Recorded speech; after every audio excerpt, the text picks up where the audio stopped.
Hare Rama, Hare Rama, Rama Rama, Hare Hare, Hare Krishna, Hare Krishna, Krishna Krishna, Hare Hare, Hare Rama, Hare Rama, Rama Rama, Hare Hare. Jai Shri Gurudev ki Jai. Jai Shri Prabhupada ki Jai. So welcome everyone today. Today we are discussing this transcendental topic of what we have discussed, which we know as devotees of Krishna. If you pour the water on the root of a tree, then the whole tree is nourished. Similarly, if we worship Krishna, Achyuta, then all demigods are satisfied. We have known this about this particular verse. We have known about the translation of this, the meaning of this, inference of this verse. Many times we have discussed it. Today we'll discuss this particular verse. It's from the 4th canto. It's a very nice verse. Yatha taror mula nishechanena rupyanti tat skandhu bhujopashakha prano pahara cha yathendriyana tathaiva sarvarhana machyutejyaha yatha taror mula nishechanena Trupyanti tatskandha bhujopashakha prano pahara cha yathendriyana tathaiva sarvarhana muchyate jya. Jai. The word synonymous translated in the purpose of Jagat Guru Srila Prabhupada, Jagat Guru Srila Prabhupada ki Jai. So here, the first line says, Yatha taror mula nishechanena. So yatha taror, yatha means just as. Taroho means tree. See, the word tree has come from the root word taroho. Nishechanena. Nishechanena means by when you pour water. Mula means the root. Yatha taror mula nishechanena. So just as you when you put of a tree, you put on the root water, by watering the root. Trupyanti tat skandha bhujo pashakhaha. Trupyanti means become satisfied, trupti, become satisfied, are satisfied. Tat skandha, tat means it's, that particular, it's, so the trees. Skandha means trunk. Bhujo pashakha, bhuja and upashakha. The skandha means the trunk, bhuja means the branches. Bhuja means arms, bhoja, bhuja. So the branches, and upashakha means and the twigs, So as you pour water in the root of the tree, the trunk, the branches, the twigs, then prano pahara sayathendriyana. So they become enlivened. Pranopa Pranopaharat. Prana means the life air. Upaharat means by feeding. Cha means also Indriyana, Yathendriyanam. Yata means as, or all. Indriyanam means the senses. Tathaiva sarvarhana achyutejya. Tathaiva, tatha eva. And similarly, just as. Sarva, sarvahanam. Sarva means all the demigods. Arhanam means worship. Achyuta. Achyuta means Krishna, the Supreme Personality of Godhead, who never falls down. Ijya, worship. So this beautiful verse says this is where Narad Muni is instructing the Prachetas, about devotional service. Now, Prachetas were also instructed by Lord Shiva, and Lord Shiva gave them a special mantra, and they have chanted this mantra, standing in the water for many years. But when Narad Muni came to visit them out of his causeless mercy, all these Prachetas, they gathered around him. They made sure he's worshipped very nicely with pleasing words. And then, whenever a great sage comes, the best way to honor this great sage is to ask relevant questions on devotional service. So this is how all the Prachetas were very nice devotees. You see? They were asking for instructions. And in that instruction, Narad Muni is giving this particular instruction. Yatha taror mula nisechanena trupyanti tat skand bhujopashakhaha pranopaharacha yathendriyanam tathaiva sarvar hanamuchyate. So just as you pour water in the root of a tree, and by it, the trunk, the branches, the twigs, everything is satisfied. Similarly, when you worship by bhakti, Lord Krishna, Achyuta, the word used is Achyuta. The reason for meaning Achyuta, meaning one who doesn't fall down. He never falls down. He may come to the material world, which is full of miseries, three modes of material nature, but he never is victimized. All other living entities, we are also to that extent, we are also transcendental. So we are minute in nature.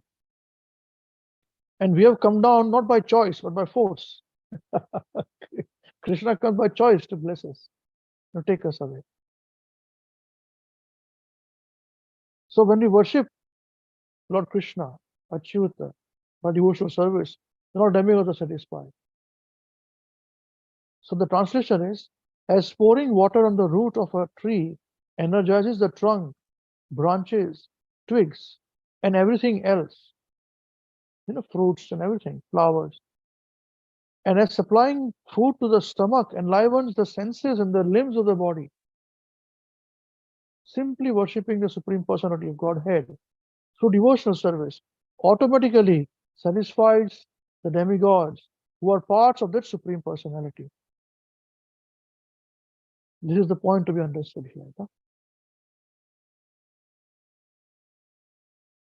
So many times, people ask us the question that why in your Krishna consciousness movement, you advocate only the worship of Krishna, why not other demigods? The answer is given in this particular verse. Because by satisfying Krishna, everybody else is satisfied. So two analogies are given. One is that of a tree, second is of the stomach. If our eyes are weak, if our hands are weak, we require some nourishment. We give food to the stomach, not to the hand. You see? We give food not to the legs, but to the stomach. Similarly, in this whole cosmic manifestation, cosmic creation, Krishna is present. And by satisfying Krishna, we will be able to satisfy all living entities.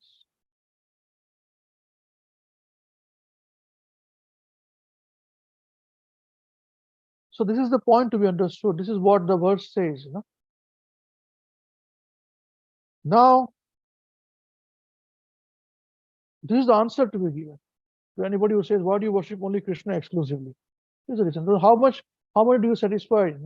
You satisfy Chandra, you satisfy Indra, you satisfy Shankar, you satisfy Surya Dev, you satisfy so many living demigods, and goddesses.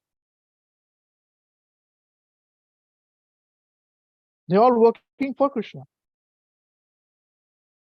You see, this material world is the manifestation of the spiritual world, but inversely.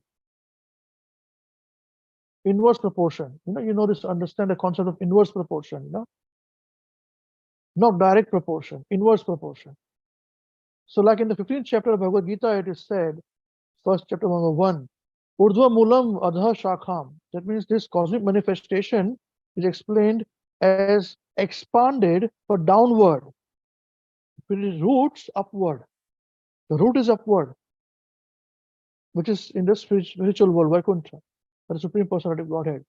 And it says that nobody knows the root where it started from. There are all these many veins and branches intertwining.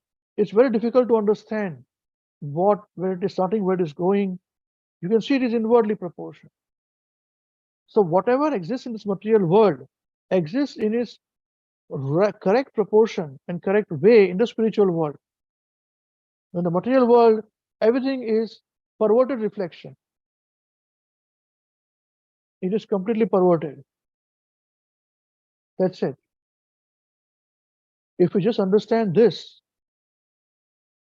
then in the material world, everything is corrupted, polluted, than what is in the spiritual world. We will start to gain a little bit of spiritual knowledge, and we can afford to give ourselves the strength to face this material world. Because in this world, everybody wants to become Krishna. Everybody wants to lord it over material nature. We have a little bit of riches, we become very happy. This material things will never leave us. The propensity to earn money never leave us. Never leave us. Very unfortunate, What to do? So this particular, the source of the root of the material world is in the spiritual world. Is with Krishna. Urdhva Mulam Adha Shakham. And Krishna says in the Bhagavad Gita, the seed verse, Aham Sarvasya Prabhavo Mata Sarvam Pravartak. I am the source of all spiritual and material worlds. Everything emanates from me, he says. Lord Shiva doesn't say this. Neither does Lord Jesus Christ say this.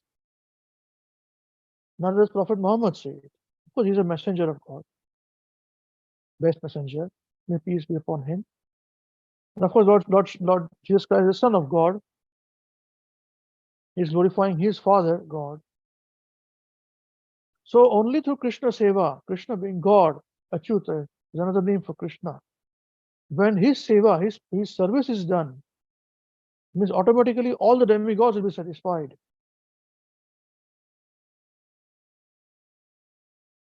You see, there are many processes of God realization. There is Gnan Kand, through Gnan, philosophical speculation one can understand. Through karmas, Karma Kand, one can try to understand. But whether somebody is doing Gnan or Karma, they have to perform devotional service. The shelter has to be of devotional service. They will also do some chanting, they will also do some arti, Otherwise, Gnanis, they're not supposed to do worship of any deities or anything. Karmis may not even know these things, but they do, But for Bhakti Yoga, devotional service, Gnan and Karma is not needed. It is purified. See, we have to be completely convinced about convincing our own self that the body that we have gained is through our past karmas. The body will always suffer, will always give us trouble. Momentarily for few years, when we are young, teenage, a little bit over teenage. We may find a little happiness, oh, my body looks very, very good,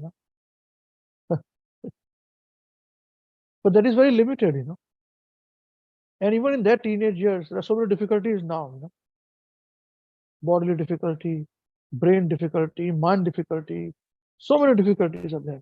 So there is no happiness actually. So we have to understand that we have to purify the karmas to have some kind of semblance for our own self in our own life. And there is no other option for us. We have to do it. It's not that, okay, I will do it later on. No. The chanting of the holy name of the Lord is a yuga dharma. All other processes mentioned in the scriptures are secondary to yuga dharma, or they contribute towards yuga dharma, which is the chanting of the holy name. Sankirtan chanting of the holy name, Hare Krishna, Krishna Krishna, Hare Hare, Hare Ram, Ram Ram Hare. Or privately, personal chanting of the holy name, Hare Krishna, Krishna Krishna, Hare Hare, Hare Ram, Ram Ram. It all culminates towards this. We have to understand it. There's no other option. We have made a mess, and we ourselves have to be blamed for it. We must stop telling other people to change for us. It's not possible. They have got their own difficulties. They have got their own karmas to pay.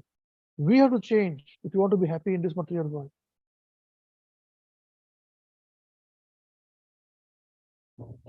So, bhakti is not dependent upon jnana and karma. The karma and jnana is dependent upon bhakti. And it is through this bhakti to achieve that all demigods are satisfied. You see? That is the reason why Srila Rupa Goswami gives a definition of bhakti. Anya bhilashita shunyam gnana karmadi anavrutam anukulina krishnanu shilanam bhakti uttama. So he says, anya bhilashita shunyam. Shunya means zero. Everything else should be zero. Gnana karma, the bhakti that is performed, should be devoid of gnan, speculation, and karma. That's karma yoga, karma khan. Should not be contaminated by this. So only pure bhakti has to be performed. And everybody can perform pure bhakti. You don't have to be pure devotee to perform pure bhakti. You see, if our relationship with Krishna, if our bhakti to Krishna is not based on any mental speculation or any means for karmic wealth, material gain, or desires, that is pure. Don't complicate things. And Krishna insists on this only. Otherwise, we'll not be able to understand it. In the spiritual world, there is no body, no material body in the spiritual world. So the spiritual world exists only on the spiritual platform. So the soul, in its pure state, without the body, lives in the spiritual world. So when there is no body in it, when the body doesn't exist in the spiritual world in Vaikuntha, so bodily needs are not existing in the spiritual world. You see, only Atma's need, the spirit soul's need, exists in the spiritual world. And in Vaikuntha, spiritual world, Adhyatmic, Loka, only loving service to Krishna with bhakti exists. That's it. Nothing else. And similarly,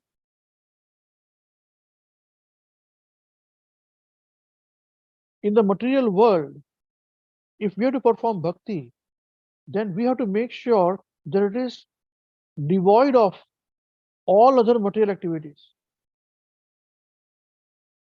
You see, in the modern society today, everybody is involved in various type of service activities, philanthropic activities, humanitarian work, and so on, free food, hospital, money donation, help, all this is going on. But people will never be, they'll never be satisfied. And they will never know that Krishna is not satisfied by such things. They'll never be able to be successful in these services. And unfortunately, they are not helping the poor people. They may help momentarily, but they don't understand that these people who are suffering, they are suffering because of their past karmas and present karmas. And that you are so-called enjoying a little bit more than them is because of your past karmas. So these activities that we are doing here to teach the knowledge of karma, to teach understand that we are not the body, we are spirit soul. And the soul is unnecessarily covered by a body made up of earth, water, fire, air, ether. And the body is suffering birth after birth. It takes another body based upon the past karma. And this karma takes another body. You see, helplessly we are just transmigrating. So the biggest charitable work that we can perform to all living beings is to teach them about Krishna.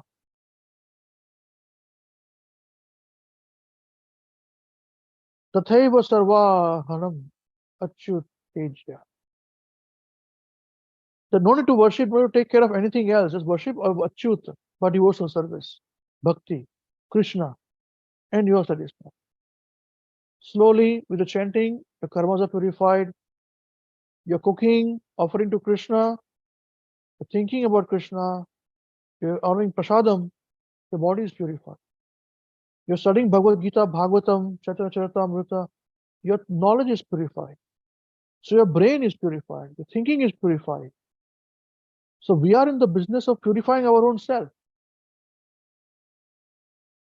At the same time, try and share this knowledge with others. Simple. Don't complicate things. And this is not restricted by anything. You cannot say that you will do this, you can be successful only after you do this. Only after you become pure devotee, then you can do this. No, no, no. Please don't. You must do this immediately as soon as you know. You know K is for Krishna, you go and tell K is for Krishna. By sharing with people, you will be purified. You'll be purified. You'll remember more and more about Krishna. So, as we understand from this verse, that there is no point in trying to satisfy our individual senses, eyes, ears, hands, legs, independently. If we try to satisfy each of them independently, there'll be chaos in our own self. There'll be havoc,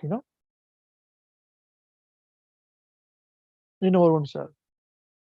Simply by giving food to the stomach, our eyes, nose, ear, tongue, skin, legs, hands, everything is satisfied.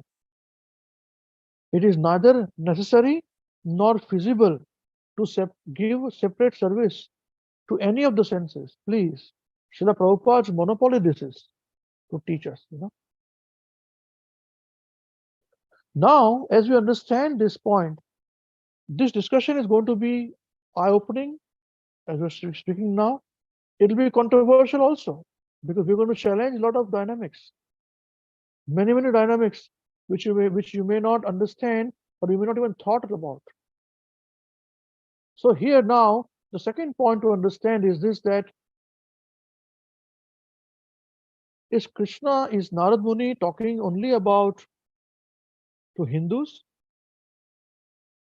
that satisfy God and all demigods satisfied? Or is talking only about India to Indians? Or is it talking only about people on Earth planet? Krishna is relevant only to Earth planet.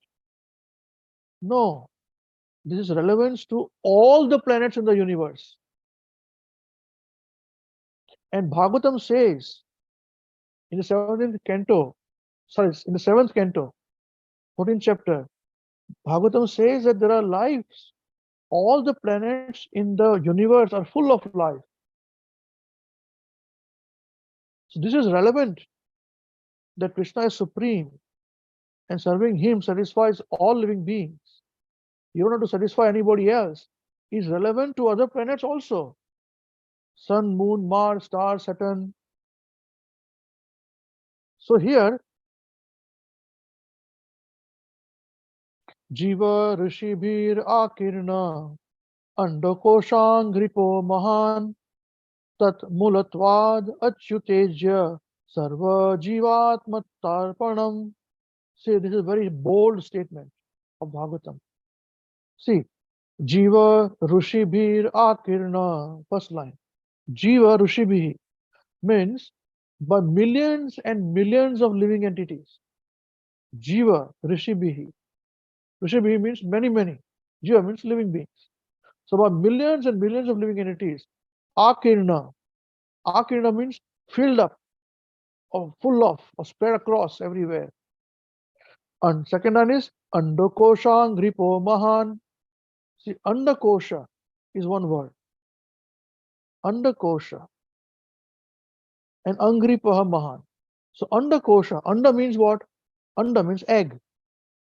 Kosha means this universe, the whole universe. Andakosha means whole universe. You see, in all of the Vedic scriptures, the universe is called Anda or Andakosha. Means the universe is in the shape of an egg. So we know that the universe, what is the shape of the universe? Like an egg. Not round, not circle, but like an egg, Andakosha. Angripaha, like a tree, it is said. Andakosha Gripo Mahan means very, very great. This universe is like a tree which is very, very great. Third line is Tan Mulatvad Achyutejya. Tat Mulatvad means being, because being the root of this tree. What is it? Achyutejya. Again, Achyuta name comes here. Worship of the Supreme Personality of Godhead, Achyuta, who never falls down. The last is Sarva Jivatma Tarpanam. Sarva means all. Jivatma means living entities. Tarpanam means satisfaction. So it is said that for all living entities in this universe, the worship or devotional service to Achyuta, Krishna, who never falls down, is recommended. So this line translation is now, listen very carefully. This will really shake you up, shake you up. The entire universe, which is full of living entities, is first point, is like a tree whose root is the Supreme Personality of Godhead Krishna. Therefore, simply by worshipping the Lord, one can worship all living entities. Okay? The second place it is mentioned. First point is that the entire universe is full of living entities. So there is no void. You cannot say, oh, in this planet, nobody lives there. It's just rocks and sand. No, no. So, second point is saying, like a tree whose root is Supreme Personality of Godhead. So we discussed in the previous verse that how the material world, it spoke about a material world, not universe only. Whole material world is a perverted reflection. It is upward, down, upward. Roots are up in the spiritual world, Vaikuntha. Trees and branches are downwards.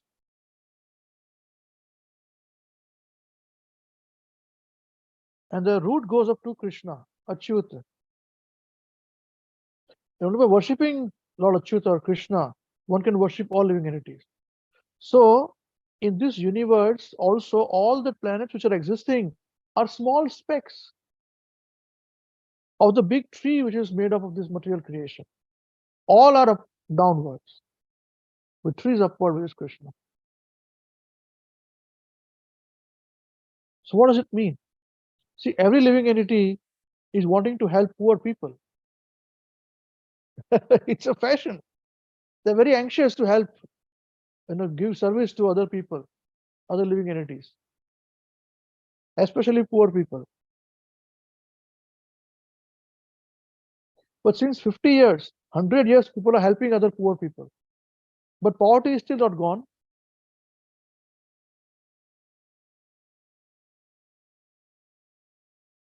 So we have to understand this point that poverty is with a reason. And by just giving money or giving food to some, you may satisfy them. We're not saying you should not do it. Please don't misunderstand us. We must do charity work. But at the same time, we have to understand that unless the karmas are purified, the person is going to suffer. And people need proper training and proper knowledge by which they can handle and manage the suffering that they are suffering. So you got so many psychiatrists, so many hospitals to help out. But nobody's talking about purifying the karma. You see, this is the problem. Nobody knows the result of the action. Even the doctors say we have done everything which we can do. Now the results are in the hand, it's not in our hands. See, results are not in their hands.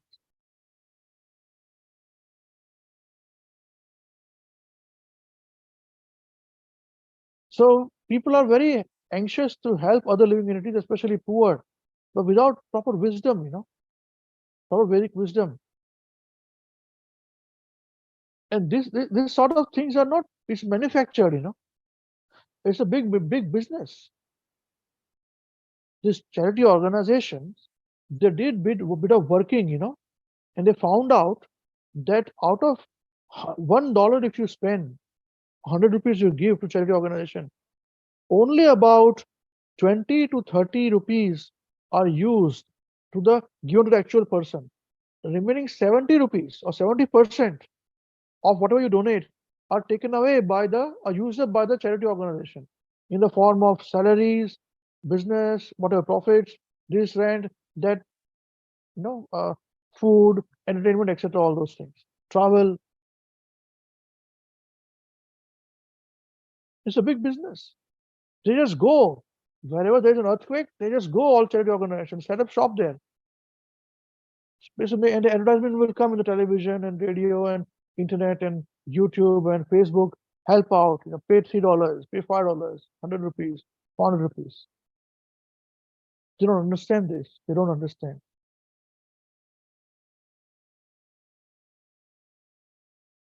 So we have to really do extra effort to understand and teach them. So Krishna is the root of everything, we understand. And the worshipping Krishna is worshipping everyone. Just supplying water to the root. Supplies, satisfies the whole tree, all its branches, its twigs, everything. Now, another point, now I want to mention, I will read Srila Prabhupada mentioning this, okay? It's very heavy. So another point is that this universe is full of living entities from top to bottom. Means from Brahma Loka, topmost planet, to the bottom earthly planet, not Earth planet and earthly planets are in the middle portion. Below it are lower planets, lower planetary systems. And below them are hellish planetary systems. Tal, Patal, all this, Once you go there, it's very difficult to come out of it. You'll be there for a long time. So many millions of births you'll be there. You'll be clueless how to come out of it.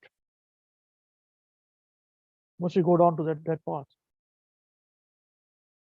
But every living beings are existing everywhere. Jiva Rashi Bhir, Akirna. We discussed that in the first line. Millions and millions of living entities existing everywhere, spread across everywhere in this universe. So the modern scientist Prabhupada writes, and so-called scholars think that there are no living entities on planets other than on Earth, on this one. And Prabhupada writes 60 years ago at the time. Recently, they have said that they have gone to the moon, but did not find any living entities there. Hello, anybody there? Nobody there. So they went there, took out some rocks and some sand and came back.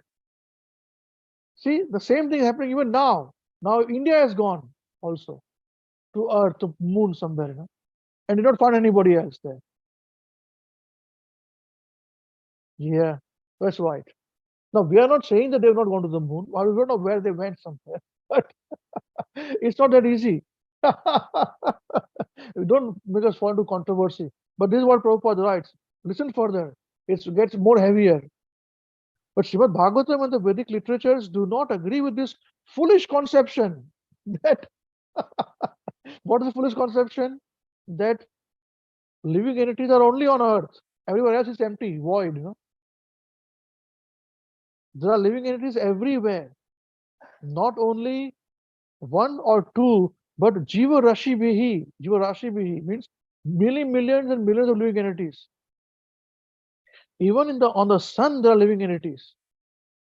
Although it is a fiery planet, the chief living entity on the sun is called Vivaswan.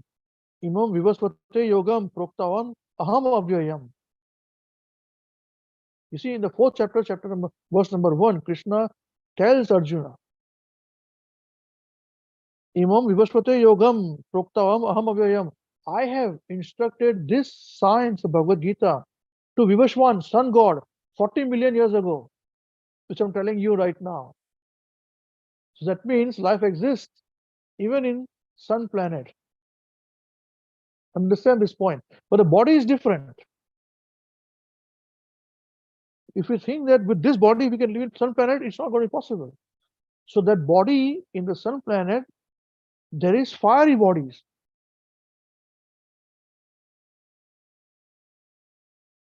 The moon planet exists other bodies, other kind of bodies. Similarly, Mars, Jupiter, unlimited, all the planets, all the stars, full of life. See, if you accept that, if you accept Bhagavad Gita, if you accept Srimad Bhagavatam, if you accept Ramayana, if you accept Mahabharata talks about living entities of other planets. Everywhere they speak about when Krishna kills any demons, the demigods shower flowers. So demigods are coming from somewhere. They're living in demigod planets, higher living beings, lower living beings. Bhima went to water lower living beings. Bhimsen. So Arjuna also married, Nagas, among the Nagas. That exist there.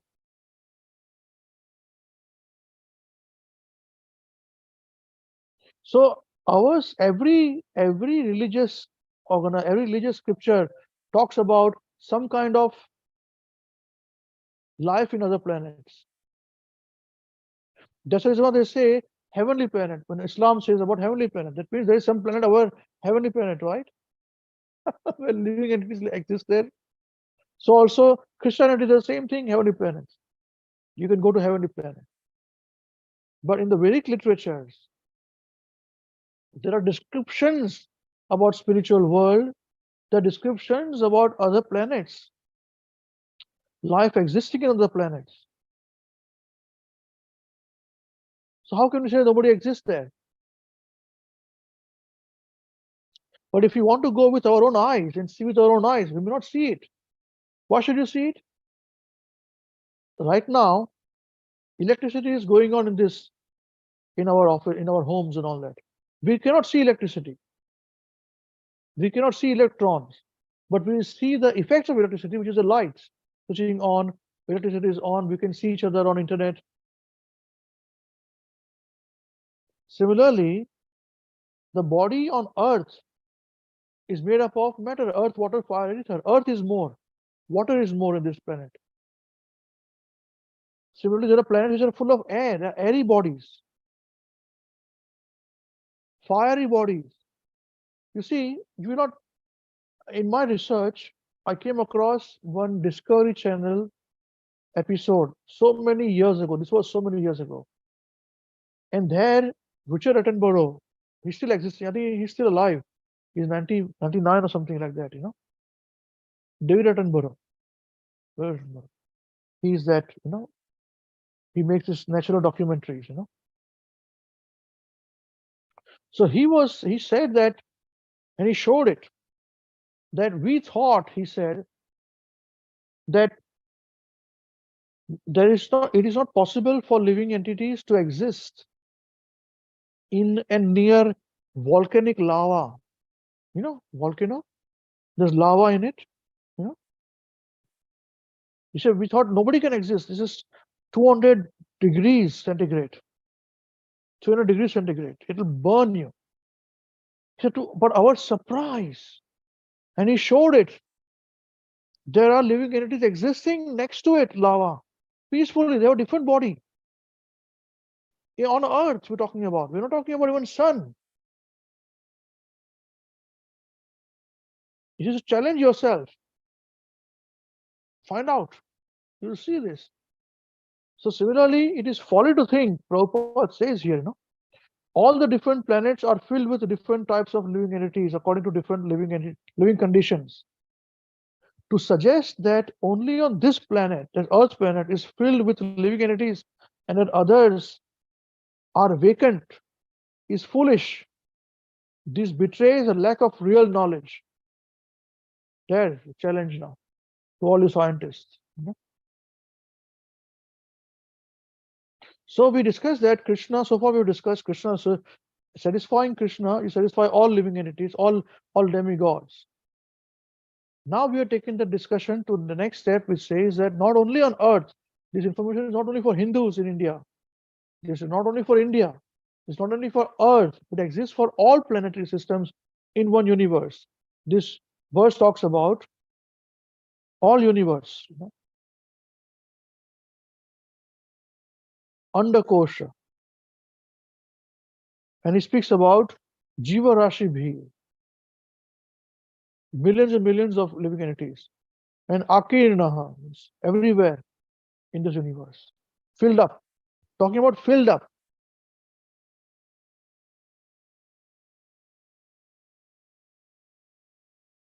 Now see, this knowledge about Krishna being the Supreme is very important for any living being to be successful. They have to follow Dharma, Artha, Kama, and Moksha, this process. Dharma means he has to follow some religious practice, something religious, Dharma. And Artha means he has to perform material activities, economic development. It's called Artha. And Kama, to live happily, he has to be religious, he has to have some material activities, economic activities to earn money, a livelihood. And Kama means he has to gratify senses also. Create children, enjoy. And then ultimately moksha, salvation has to happen. But these things, to perform these things, you require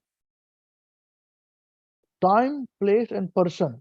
You require proper time, you require proper place, and a person. See, O King of Earth, Narad Muni continues, it has been decided by expert learned scholars that only the Supreme Personality of Godhead Krishna, in whom all that is moving or non-moving within this universe is resting, and from whom everything is coming, is the best person to whom everything must be given. So living entity has to perform dharma, artha, kama, and moksha. Religiosity, economic development, sense gratification, and liberation. According to time, place, and person. Desha means time. Kala means, Desha means place. Kala means time.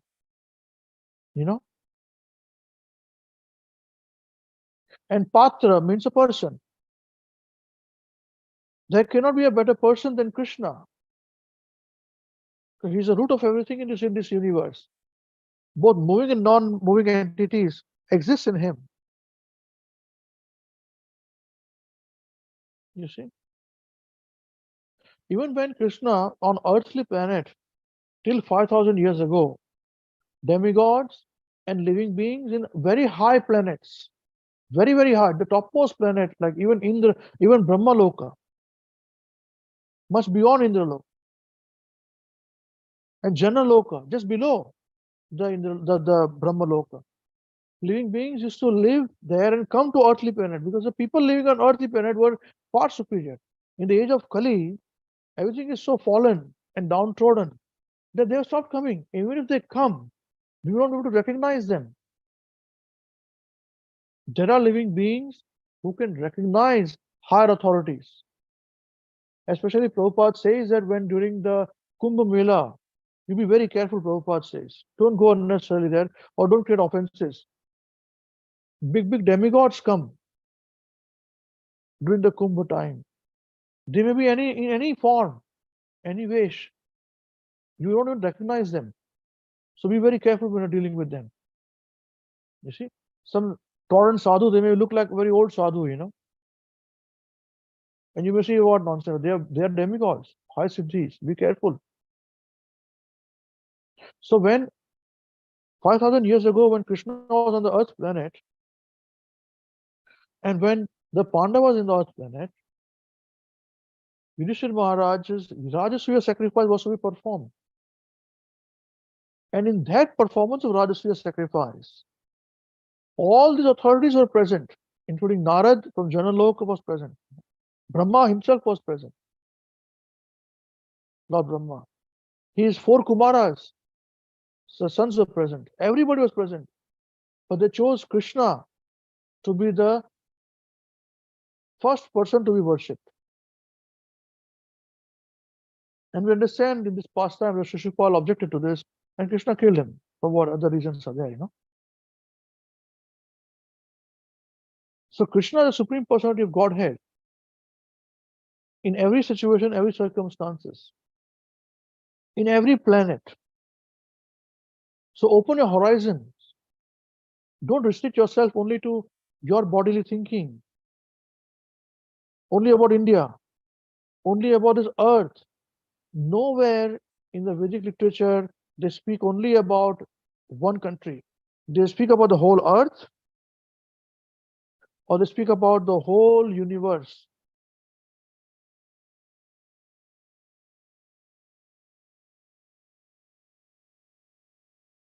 Further in the seventh canto, it is said that the Supreme Personality of Godhead has created many residential places, like the bodies of human beings, animals, birds, saints, and demigods. In all these innumerable human bodies, forms, the Lord resides with the living and being as Paramatma. Thus is known as Purushaavatar. See, so we think that for our residence we require a proper house, 1 bedroom house, 2 bedroom house, 3 bedroom house, 1 toilet, 2 toilets, 3 toilets, whatever. But for God, He is omnipotent, omnipresent. He's transcendental. He lives inside the body of every living being. So in our own bodies that we exist as Jiva, Krishna resides.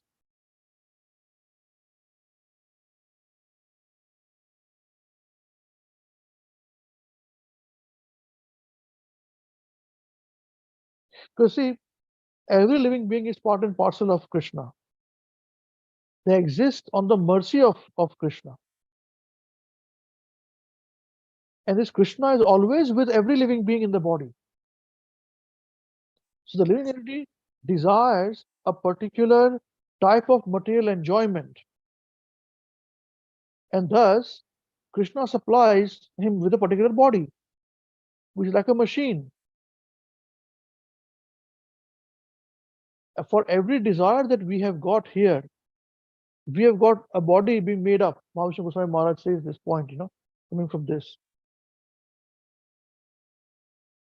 So be very careful. If you want to enjoy like Americans, if you're born in America, then drink beer, alcohol. Indians also do the same. You have no concept of Krishna then, next birth. So human birth is very rare, and especially the birth in the Vedic system, Sanatana Dharma, is very rare. So please make the most of this. And just to keep the body alive, just to keep him alive, the living being inside the body, Achyut or Krishna resides with him as Paramatma. That's why it's called Purusha or Kshirodakshaya Vishnu. He resides with all living beings. So to satisfy Him, we really don't require anything else. To satisfy Him, everything is satisfied. The moment we satisfy Him, everybody is satisfied.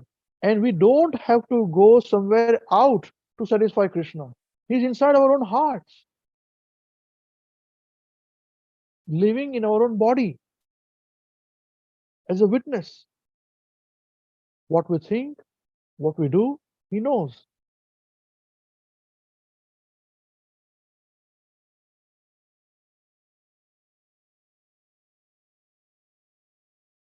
So the living being, the living entity being part of the part and parcel of the Lord is known as Jiva. The Supreme Lord Purusha remains with the Jiva to enable him to enjoy material facilities. You see? So we discussed so far that satisfying Krishna satisfies all demigods. We took a discussion to say that this is not only on Earth planet, not only in India, not only Earth planet, it's in the whole universe also. All planets, this formula applies, this theory applies, this logic applies, this philosophy applies. Any planet and all planets come together, combine together. Then now we are seeing that this is broad based, but even individually in our own body, Krishna is alive. And we have to recognize this and accept it, accept Him, to satisfy Him. We don't have to go somewhere else to satisfy Him.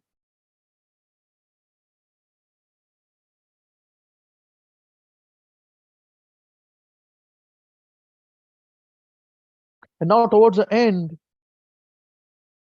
this beautiful verse, it says that Teshva eva Bhagavan Rajam Taratmayena Vartate Tasmat Patram Hi Purusho Yavanatma Yathe Yathe Yathe Yate.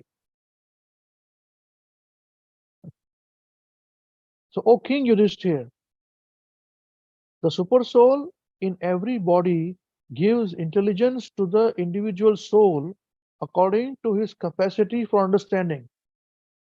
Look at this, how beautiful it is.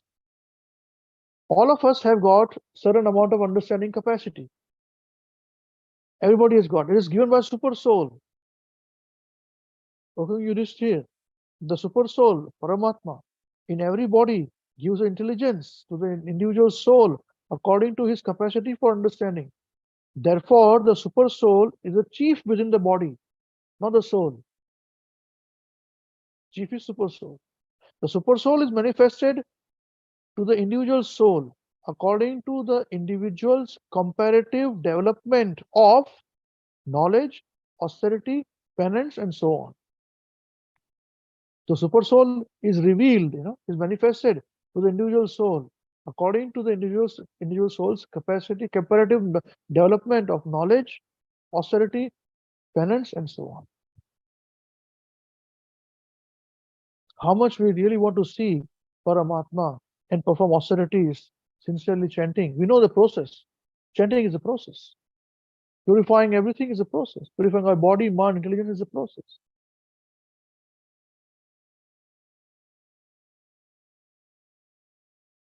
You see, therefore, we find that individual soul is different.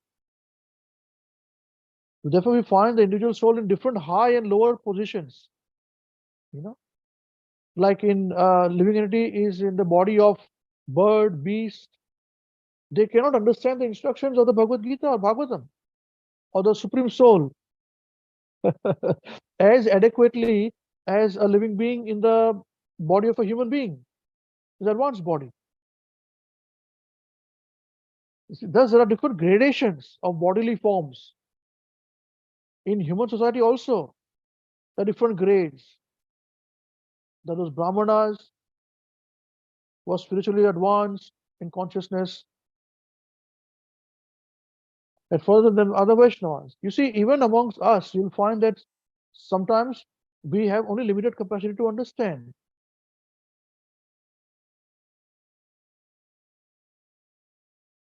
So we have to act according to this. It's not a limitation. It's not a limitation to say and think that, okay, I've got only so much capacity to understand and thinking.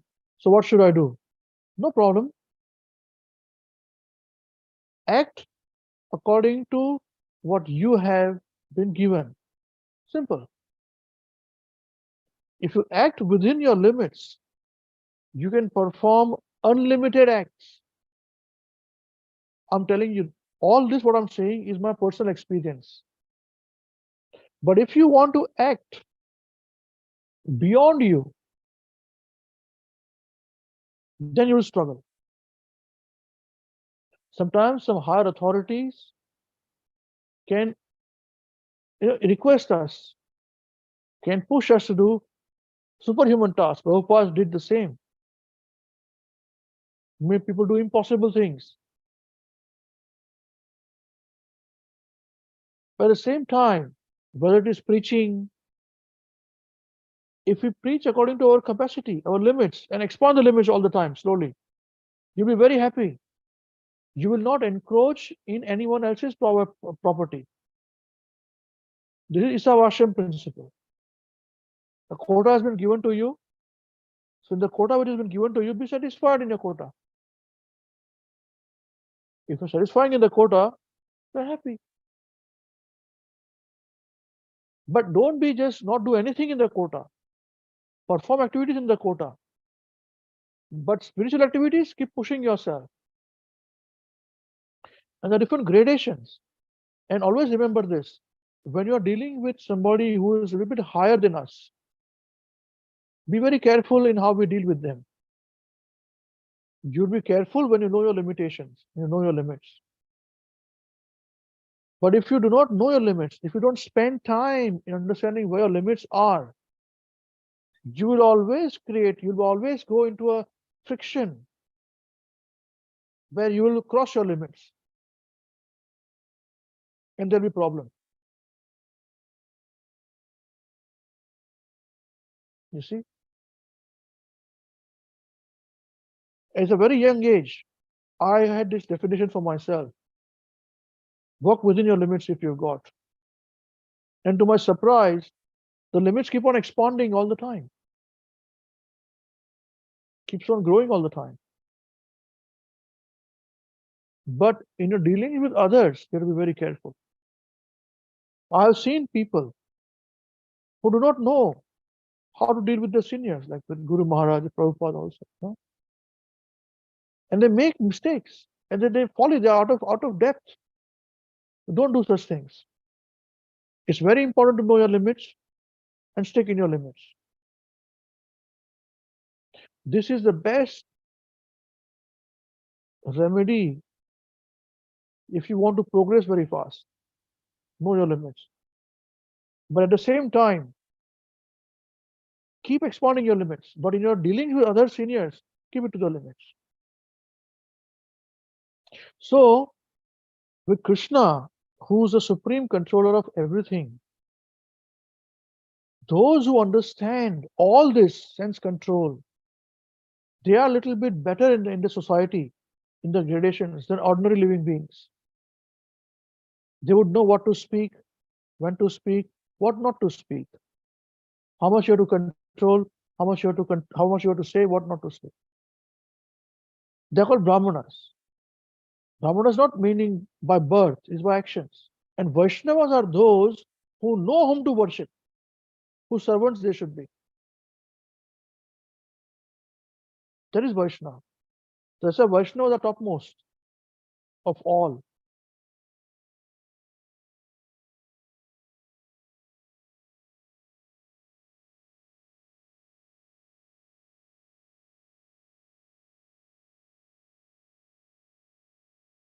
And depending upon one's spiritual advancement, one is considered to be important in the spiritual consciousness, in the spectra of spiritual consciousness.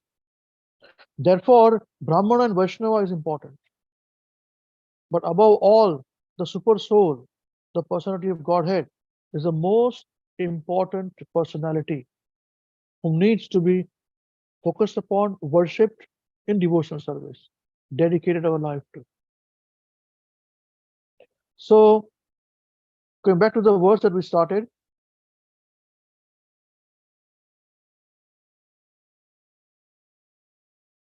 Yatha taror mula nischenena, excuse me, Yatha taror mula nischenena, Trupyanti tatskanda bhujo pashakha, Prano pahara chayatendriyanam, Tathaiva sarvarhanamachyuteja. As pouring water on the root of a tree energizes the trunk, branches, twigs, and everything else, and as supplying food to the stomach enlivens the senses and limbs of the body. Simply worshipping the Supreme Personality of Godhead through devotional service automatically satisfies the demigods who are parts of that Supreme Personality. Jai. Srila Gurudev ki jai. Jagat Guru Srila Prabhupada ki jai. Granthar Srimad Bhagavatam ki jai. Srimad Bhagavad Gita ki jai. Sri Chaitanya Charitamrita ki jai. Shintai Gaur Chandra Premanande.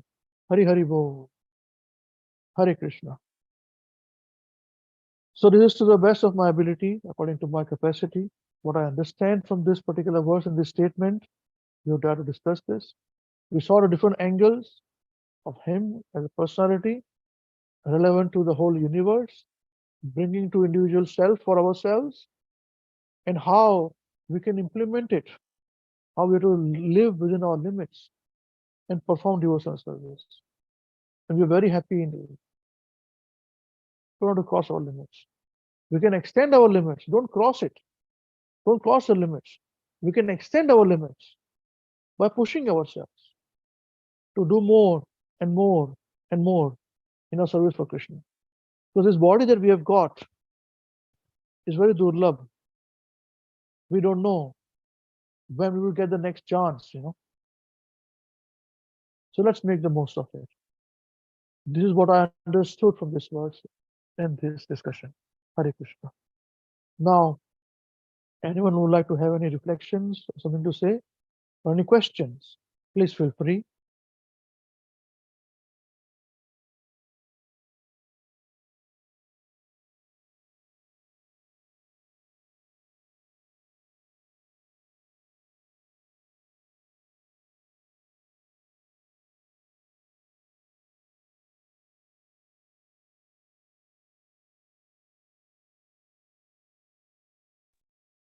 Hare Krishna Babaji. Hare Bol. Yes, Thank Prabhuji. you. Thank you for your nice class and very good points. It's for my benefit. Yes, Prabhuji. Thank you. Yeah, so the one point that stuck to me is about the first part you were talking about philanthropic activities and how very less goes to the real purpose and rest of that is consumed in the process or whatever they are, but not recognizing like that they are pious activities. Because I was reading Perfect Question, Perfect Answer, Srila Prabhupada books, and Srila Prabhupada are explaining that giving charity also three types: Rajas, Tamas, and Satoguna. And Srila Prabhupada explained very practically, giving examples. So in here also, like as you explained, it's not getting free from karma. It's not. It's still binding us. Like if you do that way, or you're doing. Everybody wants to do charity. Yes, pious activities. That's good. But we can do in such a way that becomes bhakti or becomes devotion service, as Srila Prabhupada also showed us, and in our organization,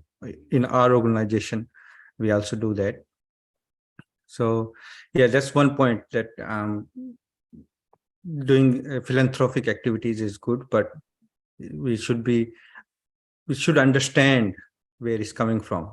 What should we do, like to get out of this karma bandhan? and same time we're going to help. Like as you said, that if you know for care for Krishna, just we don't have to wait, we do it.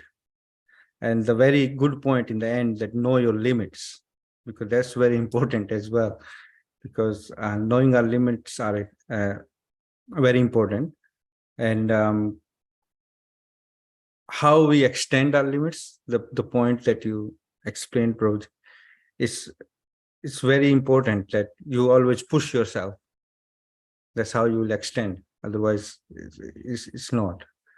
So yes, these are the good points that I is stuck in my mind, probably from your class, and I try to meditate more upon them and try to implement in my life, probably. Thank you. Jai Hare Krishna. Thank you very much. Prabhuji. So we don't cross, we are within our limits, but we extend our limits. We don't cross our limits. There's a difference between it. By extending the limits, you are still within your limits. You see? So that is the point. You're not crossing your limits, but you extend the point. You extend your limits within the limits. And we're very happy with this. Yes, Hare Uh, Krishna. So to do that is you're just pushing it yourself, right? Like what you're doing, Yes, like, yes, that's right. or you're Push doing yourself. sincerely, and Yeah. pushing is means sincerely, or what's the meaning? Yes, that's it. Pushing the limits means you keep on expanding your limits for service of Krishna. Hmm. Okay? Crossing the limits means you're trying to enter into somebody else's territory. I'm better than you. That is none of our concern. We are Hmm. just trying to be better than our own self. Our competition is with us, not with others. You know? Nobody will blame you if you say you're pushing your limits, but people will blame you if you say don't cross your limits, you know. Hmm. I'm just increasing my limits, you know. That's it. To increase my own bhakti. But my bhakti should not interfere you. Yes, Prabhu. This is the point. I've seen so many times, so many devotees have made this mistake. Where they learn from their gurus, you know, from the teachers, and they try to teach them, you know. They criticize, they don't understand it. It's very easy to say now. I'm sure those devotees are feeling sad about it now, what they've done, you know. Hmm. But this one point was my forte, you know. I never do this, you know, as a person. I'm not proud about this, but I'm just telling you as a matter of fact. One should know the limits and be within the limits. And this is why it is recognized. People have told me, you are happy because of this reason only. I said, yeah. And she's expanding, you know, Hare Krishna WECAN is here also, you are doing, there, everybody's doing. But we're within our limits. You ask me, I'm worthless if I see I've got not much capacity, you know. But it happens. Krishna is more, bhakti is mystical, mystic yoga. That's why it's called mystic yoga. How it works, nobody knows. It works. You see? Yes, yes. We can see the practical example, probably. Like myself, I never thought that I'll be able to speak in front of people, or I never done that, and I was very like introvert. So, but as you pushed us or pushed me particularly, and like preaching programs, then we give classes, we prepare realization, showed us how to do it, training. And it's like just pushing our limits further, but it's extending. So Yes. Yes. that's the Except the example. limits. Prabhupada did the same to everybody. Prabhupada did the same to everybody. You know. Now you start, you know, start those things. Don't wait. Yeah. So we're following, you know, the parampara. So we just extend. We don't cross. You see? Yes. If I cross Yes. the limits, you'll cross the limits too, you know. We don't. Mm. We know when to keep our mouth shut. You see? That's Yes. it. Thank you. For Hari Bol. Hare Krishna. Okay, let's put it this way then. If anyone would like to say one point, you know, which you have taken and which you'd like to implement. Listen, I believe what I spoke is not worthy of any of these things. But if you feel like, then please feel free. If you say no, I did not lie, I did not done anything today, perfectly all right. I will learn from this myself too. You know? Please don't get me wrong. This is with all honesty I'm saying. Okay. So that's the easiest way to encourage people to speak and participate. So if somebody speaks one point, the other person may feel, yeah, I remember this point, or this is better point, or there is better point. Just for that reason, I'm saying this. No other intentions. Please feel free. Hare Krishna. Yes, who'd like to now go next? If you realize, remember, what you picked up one point which you'd like to implement in your life, please. You should help your bhakti, if at all. Please feel free. Hare Krishna, Prabhuji. Hare Krishna. Hari Bol. I think Supan Prabhu, you can go ahead. No, you continue, Mataji. Thank you, Prabhuji. Thank you, Amrish Prabhuji. Hare Krishna. Thank you for today's class, Prabhuji. It's really nice. But I have a question, Prabhuji, that I'm not sure it's right or wrong question, but I want to ask that how do I understand myself that am I within the limit or not? Am I crossing it or am I not reaching to that limit? Like, please guide me, Prabhuji. So you're asking, how do you know if you've reached your limits? If you're within your limits or not crossing the limits. Yes, either crossing or I'm below too much or I'm within the limit, like Prabhuji. Below 2 is good enough, no problem. Within also is enough. Crossing the limit, you know when you cross the limits. Okay. When your daughter Navina is showing intelligence, yeah, or when she's crossing the limits. You will know. As a mother, you will know. Okay. There's a limit. You should, as a mother, you understand, oh, I have to give her the space to expand her thinking also, and she's very good in it. The intentions are very good. Understand that. Yeah. Yeah. And when it's a cross is another point. I cannot give a very clear answer to this, but I can give one example. What had happened was that many moons ago, when I was in Rajkot, and we were, it was Saturday, it was an evening time, it was cold time. So, and Maharaj was giving a class in the temple. As usual, there are very few devotees there. This was before the Vyas Puja, after Vyas Puja, I do not know. So Maharaj was giving a class, I remember it was on the 11th chapter of Bhagavad Gita, where Arjuna was, when he saw the universal form, he became scared. And then he requested Krishna to, show his four-arm form and two-arm forms.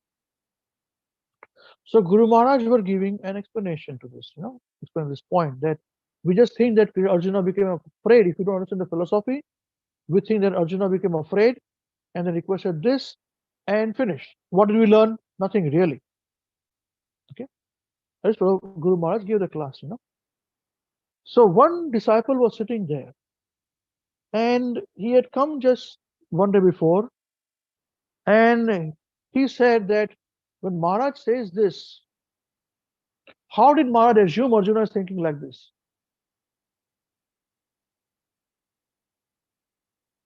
You see? No, I would never ask this question. Not because I'm afraid, but I had known the capacity of Maharaj. Whereas this disciple asked this question to say that it is not assumption. I could see there's no link, there is no connection in the whole process, in the succession. But Maharaj gave, I don't remember what Maharaj gave an answer. I was too bothered by that question. I remember before everything, I remember the whole situation. It was very cold, and Maharaj was giving very soft class, with low voice, but not well. So very listening very intently. It was very nice. And Maharaj gave a long time answering that devotee's question. According to me, he crossed the limits. Probably Maharaj also he crossed the limits. So Maharaj mercifully gave the answer. And long answer Maharaj gave. So most of the time, because we do not know, we think other person doesn't know. we see things as per our intelligence and our experience. And we expect others to have the same vision. The other person may have a different intelligence, different experience. That's why this verse, which we discussed in the last, when I said is a very important verse, it says that, I'll just reset that translation. It says that, O King Yudhishthir, the super soul in everybody gives intelligence to the individual soul according to his capacity for understanding. You see, this point has to be understood. Therefore, the super soul is the chief of within the body. But this first point, and then he said the third point is that the super soul is manifested to the individual soul according to the individual's capacity, comparative development of knowledge, austerity, and penance, and so on. So, how much the person has performed austerity, penance, and development, we do not know such things. So, we shouldn't cross our limits. You know what the limits are. I'm telling you. Everybody knows the limits, where they are. It's all up to us to know. Beyond this, I do not know, Mother. I'm sorry, I cannot answer the question more than this. Prabhuji, we explained right nicely, Prabhuji. Yes. If there are others who can explain better in this forum, please, I request them to speak, to give an answer. Please. Thank you, Prabhuji. Hare Krishna. Thank you. Okay. So we'll wait for, if there's any questions, we'll take the questions first, before we talk about realization. We'll wait for 10 more seconds. If anyone has any question, like Mataji had a question. It's very nice.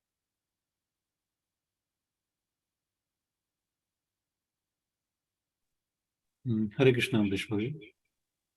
Thank you very much for very nice class on this verse. And I think we heard this verse from you only in the past. And yeah, it's mostly in the context of actually demigod worship. I think you explained it in the past that by just worshipping Krishna, you're pleasing all the demigods anyway. So there's no need to actually go around and try to do the demigod worship, because as you chant and worship Krishna, all the demigods will be pleased with you anyway. So I remember that point from the past.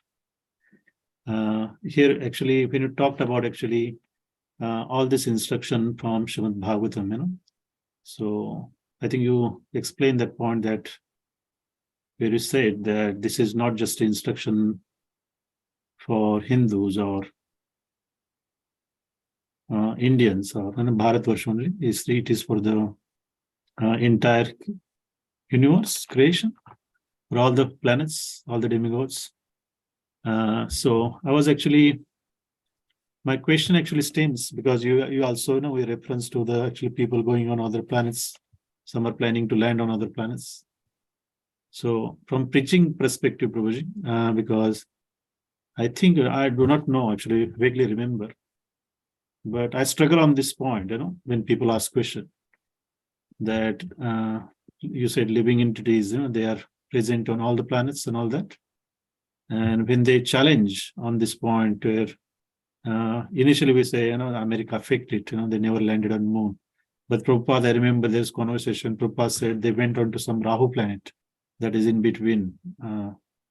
So I remember the conversation, but how to answer this question, that actually when they say, okay, now India is also landed, I said, there is nobody. So it becomes, I accept that I do not have knowledge. I haven't studied the whole Bhagavatam. Otherwise, I might know. But how to actually respond to these questions? Okay. Hare Krishna, Bhuji. So, see, the thing is this, that if we accept that moon planet, sun planet, all the other planets, if they are higher planets, okay, it is mentioned in the Bhagavad Gita that the higher planets, which includes moon planets, the life expectancy is much more. Our 1 year is equal to that, our 1 day is equal to the 1 year, etc. And more. 6 months is 1 year. So they're higher planets. Now, if you have to go there by doing tapasya and um, material things, austerities, charities, etc., etc. So how can you wear a spacesuit and go there? The fact that you have to wear a spacesuit to reach there and not just go like this in your body, that means you're going to some other place where you're not required, otherwise you'll be killed. The atmosphere will kill you, or people will kill you, or whoever will kill you, but you will be killed. So you require some precaution. Like if somebody has to come from moon to earth, they cannot walk in like you and me. A pauper, a completely poor person on earth walks naked in the earth, no problem. But if somebody from Mars has to come, alien, he will have to wear all these things he cannot breathe this atmosphere. Yeah. I do not know how much you follow all these aliens and all that. You understand these things.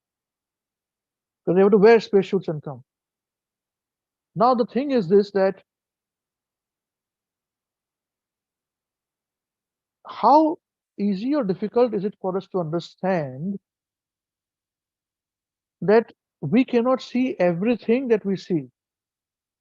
We can experience things a little bit. They're also not fully. But how do you know what you see is real? For example, if there is a dimension to living in what exists in the moon planet or sun planet, with our own material eyes, which is limited, we require spectacles to see from some long distance or short distance. Do you think we can see what existing over there in a different dimension? There are references in the Bhagavatam which talks about that. Even, I think I mentioned a few times, I've not mentioned this forum, that the eyesight of living beings in the heavenly planets is so sharp that they can break down the shades of black also, shades of yellow. We say yellow, yellow, or black, black on some shades, but eyes cannot see it unless you have to physically separate them to see that. But here you can see it straight away with your eyes. So how do you know when landing there, this is exactly what is happening over there? Or you land somewhere else? This is assuming you landed in the moon. Okay. But how do you know that it's so simple with your eyes you're going there and you will see what is going on there and come back? You understand what I'm trying to say? Yes, Guruji. I think there is always a doubt, yeah, with their technology or what they perceive. Yeah. Yeah, that's right. I mean, even the capacity limitations are there, no, Prabhuji? We may just see it's blank, nothing there, but there's a life, teeming life existing over there. Yeah. How do you know? Yeah. And we may just see it as a stone and rocks and all those things, and sand. Yeah. But how do you know? This is what is a perception for us to go, But existing beyond it is very difficult. The very loose analogy of this, very loose, okay? Not perfect, but very loose analogy of this is that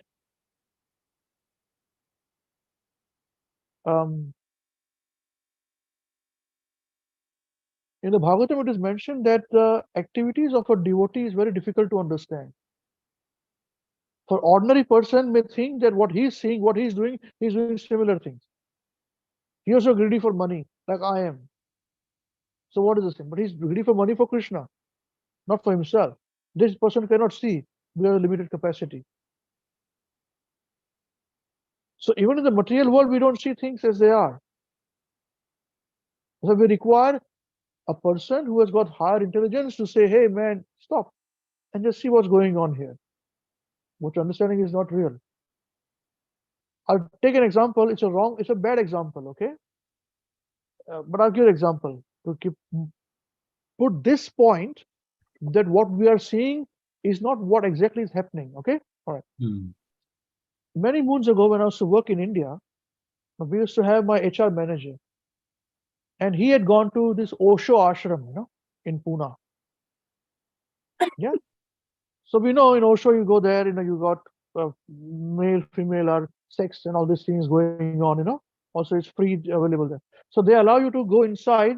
There's a tour, There's a tour. You pay some money, you take a tour there, So, and they do some meditation and all those things that are going on there. I'm not asking you to go there, but I'm just letting you know this point, So this person went there and they took a tour of some people. He went there, he saw this, and it's all finished. Tour was over.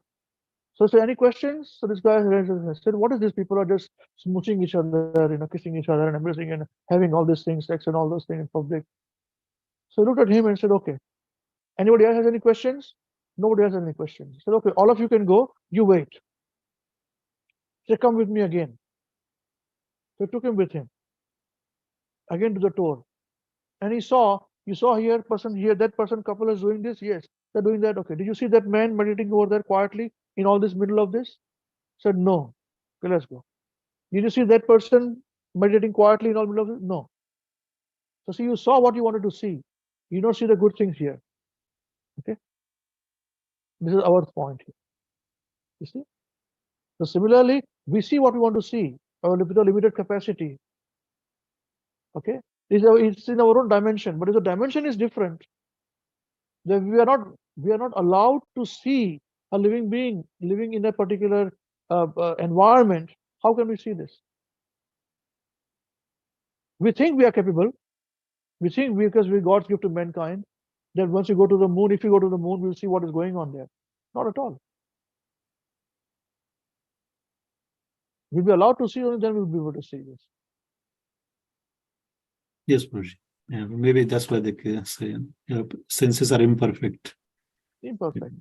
And our senses are perfect for Earth planet, may not be for moon planet, and not for sun planet. The sun requires fiery body, Yes, Our body will die if we don't come any closer than that, Okay. As I said, it's going to be a little controversial, challenge us. Well, let's see what it goes, One day or the other, beginners devotees also has to accept these points, Okay. Yes, This is the best I can tell you. yes, thank you very much, Guruji. Yeah, I think it's a good dimension on the Okay, Hare Krishna.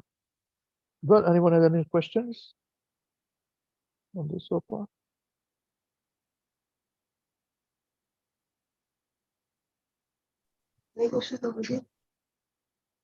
Yes, Hari Bol Madam. Prabhuji, I have a little bit of confusion. I'm not understanding exactly what is the difference between expanding your limits and crossing your limits. Yeah, that's right. That's right. What It's a is very the difficult difference? subject matter. It's a very difficult subject matter.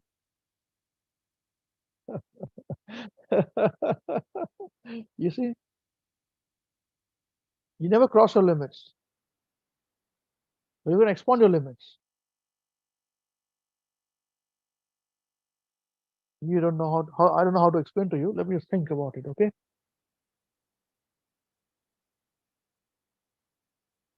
You play hockey, huh? You play hockey. Yeah. You play cricket?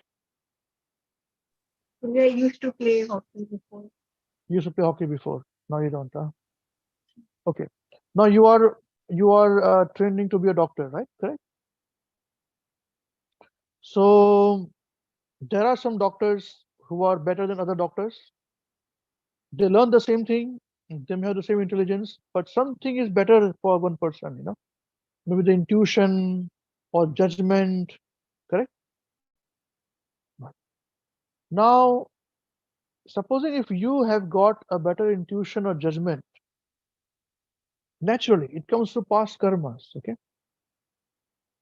As compared to somebody else who's well established in your line of profession. Okay? If your answer is right, you will be a little careful when to cross your limits with your boss or superior. When the superior says, this is the answer to this, you must do this to the patient. And you know that if we check that point, that parameter there can help us to understand better, we can treat the person better with this medicine than this medicine here, Yeah? You have two choices.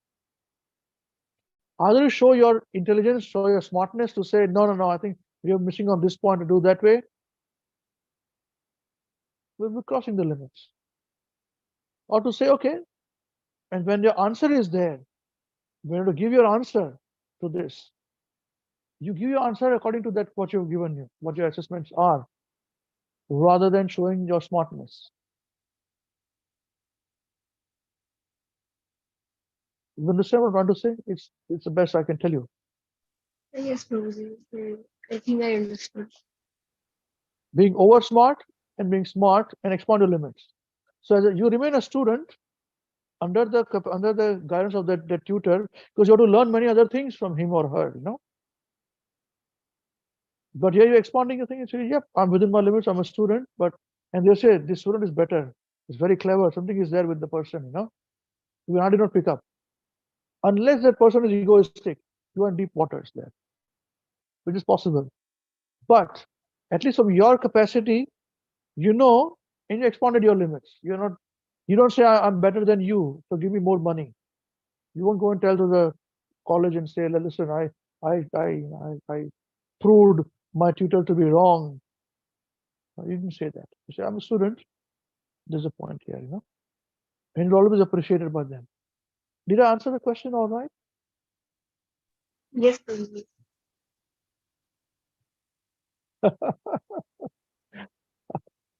Let me think, I'll give something better, okay? This is not easy. There are just examples by there, I think I'm also a bit confused, Prabhuji, on that point. Yeah. Yeah. With This is how it is. If you remain a student, the now answer what is that. Yeah, sorry. Sorry, Prabhuji. Because where you said it, the example you explained to Soumya Mataji, I think that's very practical. I think I experience it all the time. But what we call it in an organizational context is upstream management. So your answer, better than them, that, on that point, because you're a technical guy, right? And they may manage it. But I think what I've seen that actually, if you have to push your agenda, then rather than telling them, I think the way we put the proposal forward is asking the recommendation. Yeah, that's right. That's what I say. That's right. That's absolutely correct. Yeah. Absolutely right. This is how it is. We have done it all the time. It says this is not what you say, is how you say it. Yeah. Something like that, yes. So it doesn't hurt their ego, no? I don't know, Prabhuji, is that correct or wrong, but yeah. Yeah, no, that's right. That's right. I'll give one example, practical example. Many moons ago in Auckland, New Zealand, we used to, when there was this temple was to be constructed, nobody was paying money. It was 18, 19, 20 years to be construction. It was not going on only. People were laughing at us. You Hare Krishna was making temple for 20 years. They also laugh. So we made a drama. Somebody came from Malaysia and we made a drama, and I was like Ravana, became very successful. Next year again, we made this drama. We had another same drama to be done. Now I was coordinating things, okay? I was at the backstage there, right? Now one girl comes, the devotee girl comes. She's now grown up now. She doesn't even remember this. She came and said, the parents didn't want to talk to me. She didn't want to tell me. They said a child.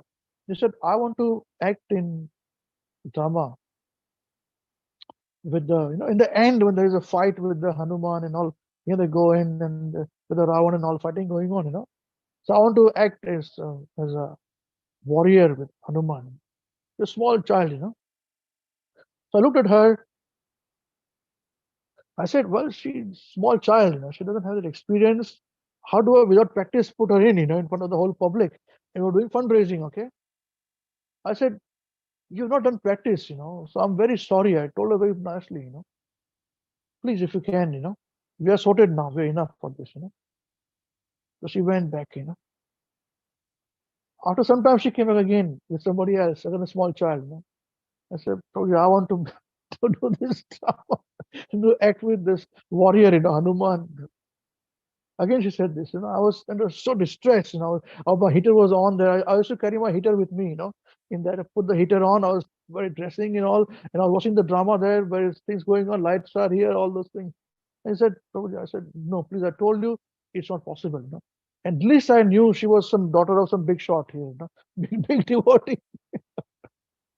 Okay. So she was pushing it, So far she was pushing it, she was not crossing the limits, all right? Now I was very distressed, I said, please tell your parents, I'm very sorry.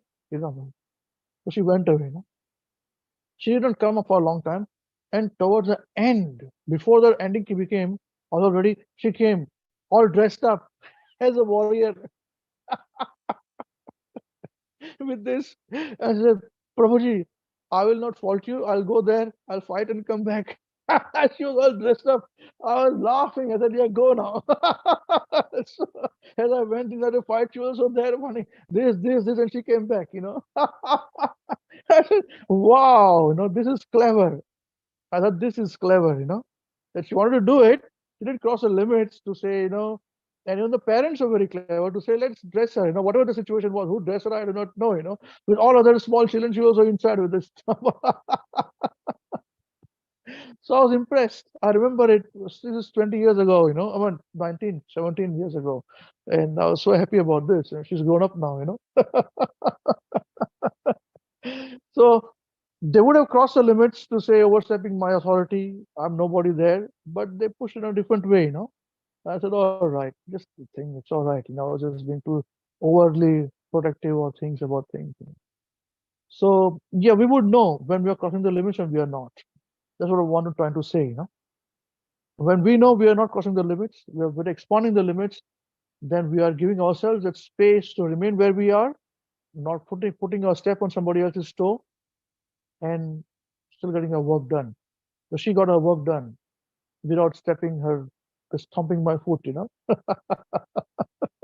I don't know, I give 2-3 examples. I can't do anything more than this. Yeah, but we will know this. But remember this, crossing the limits is a no-no, but expanding our own limits is within our right. Nobody should stop it.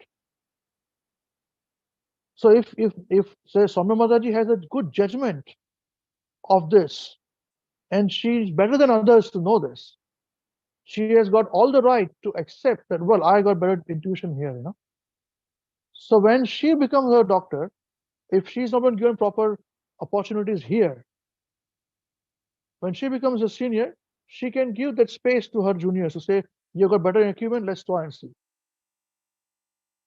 And nobody, talent cannot be suppressed by anybody.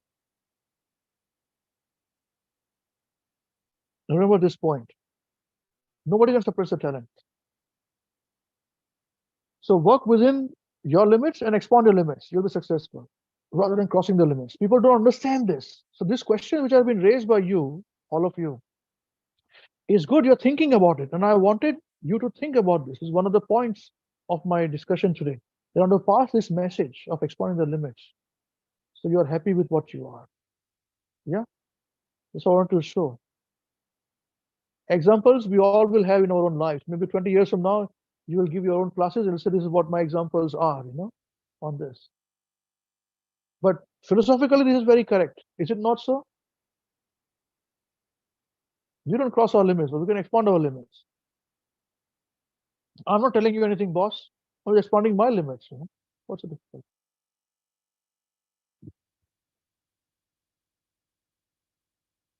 Is that okay? Okay.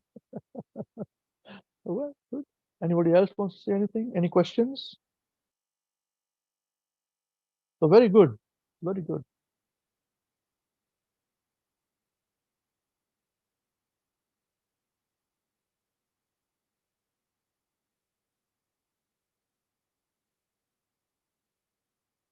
Any observations from anyone? No?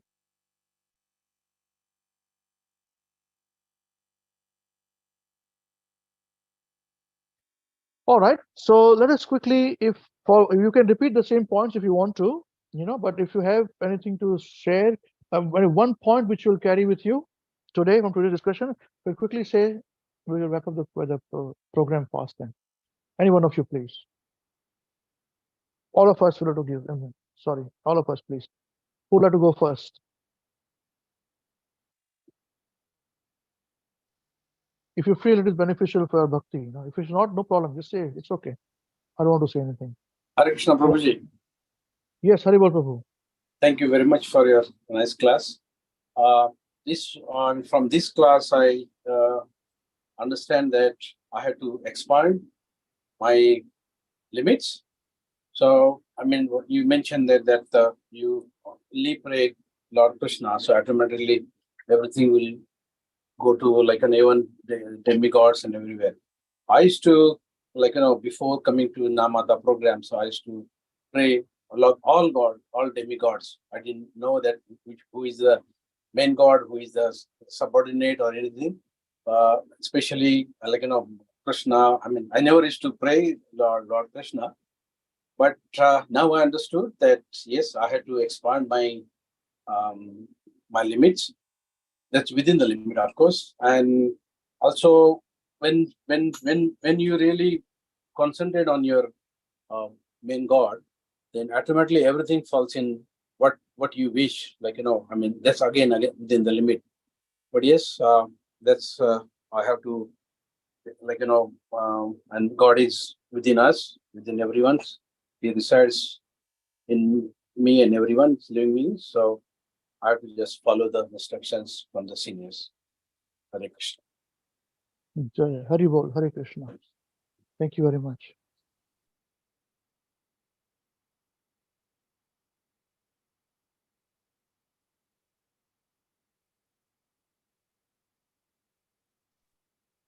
Hare Krishna Prabhu.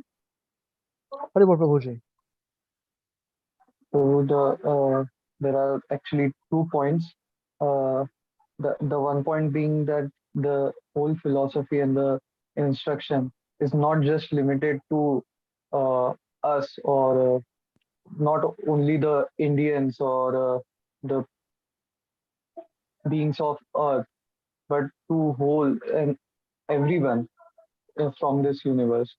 So how broad those philosophies are, how authoritative those philosophies are, this makes it so so different from other, like even the demigod worshippers, they don't know the depth of even if they are doing that worship, they don't do it with the depth, or they don't acquire the knowledge. They do it with superficial or speculative thinking. But that's what difference we make, that we go with knowledge. We don't do things on our speculations. So this is one thing. And the second being that anyone within their capabilities can perform the bhakti. It's not restricted that you need to be very topmost or the very pure devotee. You can be that by expanding your limits, but you can also do the bhakti if you are not that much of the pure person. Jai. Me being not so pure, that's why I think that uh, I can also do good in this bhakti. No, everybody's pure, Prabhuji. Everybody's pure. It's not that, something like this. With pure heart, we pray to Krishna, we're pure. So why? Don't complicate things. Don't think somebody is having a danda, a big garland, big sannyasi, only he is pure or she is pure. No, no, no, no. Everybody's, you can love Krishna. Full stop. Very nice. Thank you very much, Prabhuji. Hare Krishna.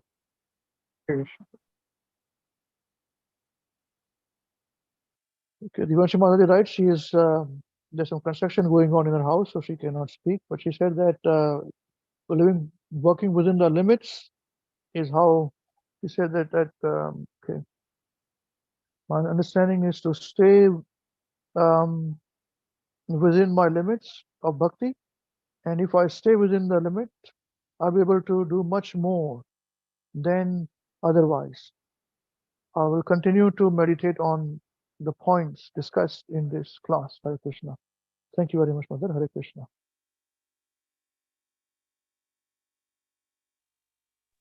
Hare Krishna, Prabhuji. Prabhuji, from this class I picked up that expanding our limits is what we should be doing, and not crossing them. And if I practice this in my life, I can do much better in all aspects of my life, material as well as spiritual.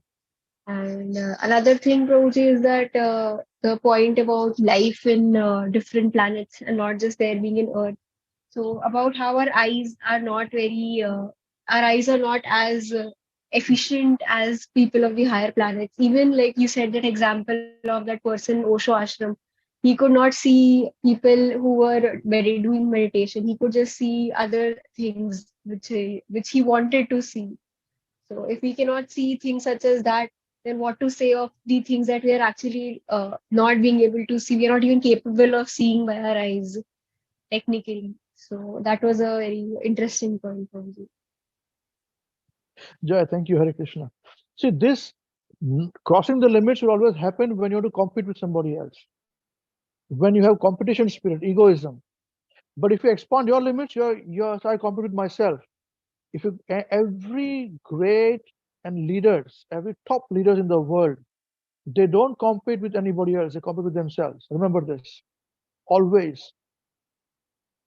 Yeah, so you guys will be very happy materially and spiritually. All the best. Thank you. Hare Krishna.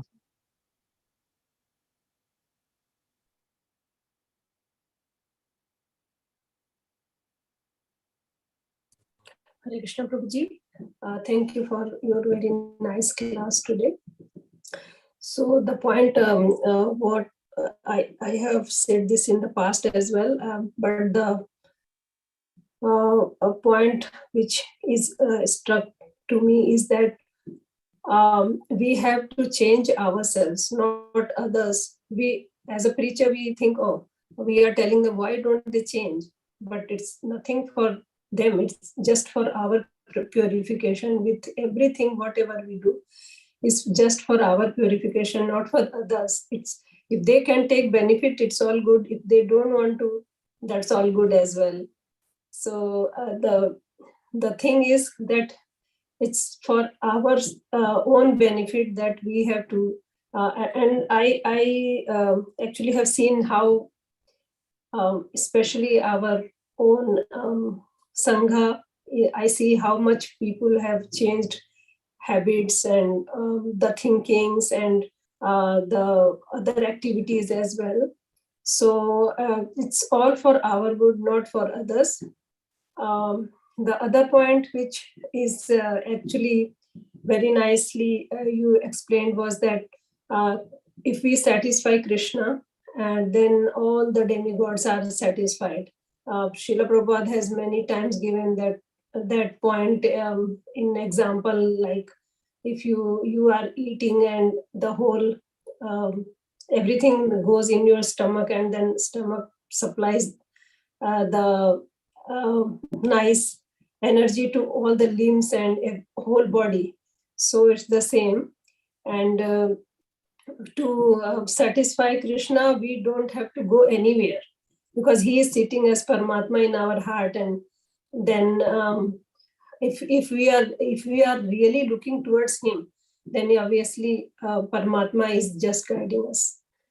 So that is the point I have taken today. Thank you. Hare Krishna. Hari Bol Mother. Thank you very much. Hare Krishna.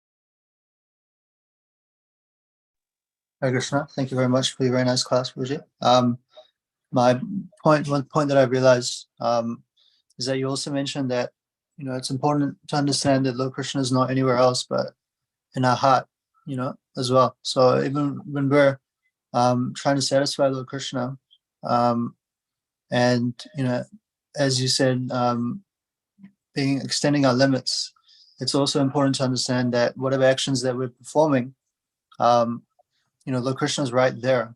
It's not that we can't cheat Lord Krishna in that sense either. So we have to be mindful of that too. It's a constant, you said that we're essentially competing against ourselves.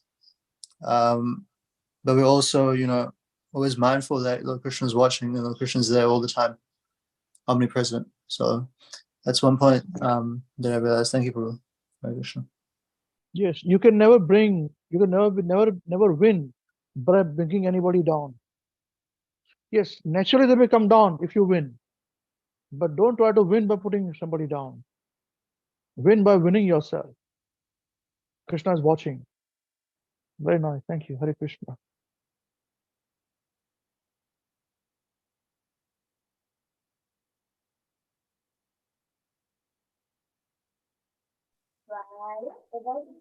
Hare Krishna, Prabhuji. Thank you so much for your nice class. And there are so many points that we always learned before as well. And then there was the, like we learned many times that it's very important to water the roots, if we want the green leaves and if we want the branches to grow and if we want the fruit, then it's so important that, and we must worship Krishna for that. And then everything else, all the demigods will be happy and all the other demigods around it will be satisfied with the bhakti. But as long as we are in our limits and we know what we are doing, so that's very important. And yes, that's my suggestion, Prabhuji. Hare Krishna. Hare well. Thank you, Mother. Hare Krishna.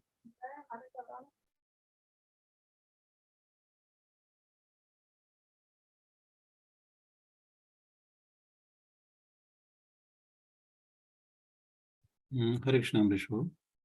So yeah, again, thank you very much for explaining these points very nicely today. So the point actually that really resonated is the main point where it says that by pouring the water to the roots, so actually rendering devotional service to the Lord, all the demigods will be pleased automatically. So it's a very obvious point, but just I was pondering on that and I realized that even actually when we try to actually progress in a devotional line and especially preaching, so what I realize is that the intention of the preaching or even actually, whenever we're actually talking on the subject matters to anyone is to just please Krishna, to glorify Krishna.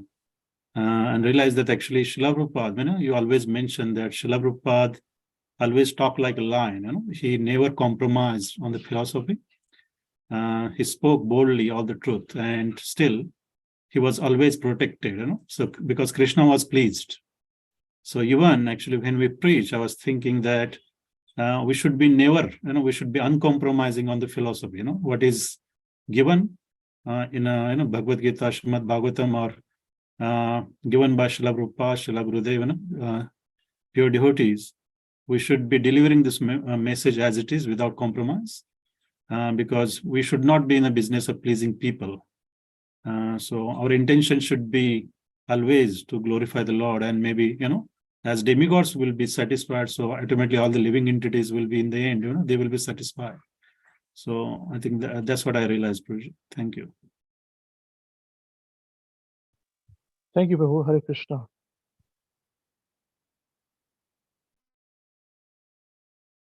Hare Krishna, Prabhuji.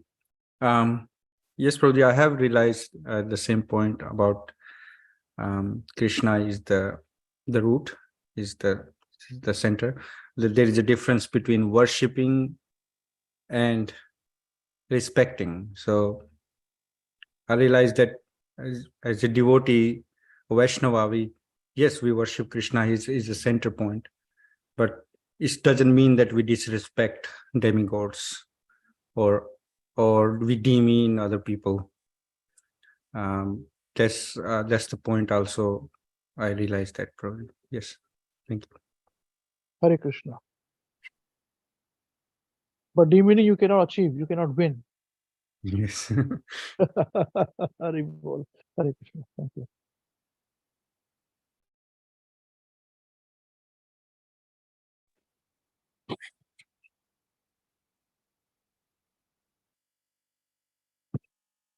Hare Krishna.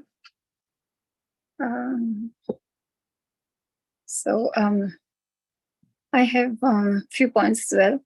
First one was about this saying aspect. I remember Srila Prabhupada's listening to this point in Srila Prabhupada's lecture.